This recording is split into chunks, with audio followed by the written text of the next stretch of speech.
pas des jeunes qu'on peut laisser à la rue, c'est pas des jeunes qu'on peut mettre dans des foyers d'hébergement d'urgence avec des majeurs, avec des problématiques de marginalité, d'addiction et de violence qu'on connaît dans les foyers d'hébergement d'urgence du centre-ville de Marseille. C'est des jeunes qui refusent d'avoir accès à ce type d'hébergement qui n'est pas conforme à leurs besoins, qui n'est pas conforme à leur statut.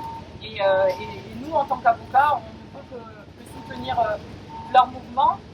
On m'a beaucoup posé la question du juridiquement qu'est-ce qui est prévu durant cette phase. Effectivement, on est peut-être dans un flou juridique un peu inconfortable en France. On n'est malheureusement pas le seul pays d'Europe. La Cour européenne des droits de l'homme en juillet 2022, elle est venue épingler notamment l'Italie, mais qui a un système assez similaire au nôtre.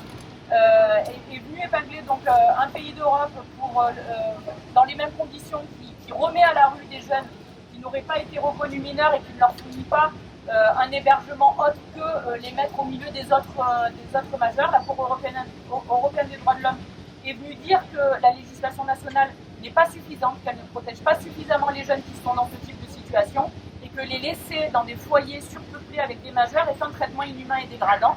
La France, qui est en phase finale d'un dossier similaire au niveau de la Cour européenne des droits de l'homme, devrait manifestement, vraisemblablement, prochainement être condamnée pour les mêmes raisons.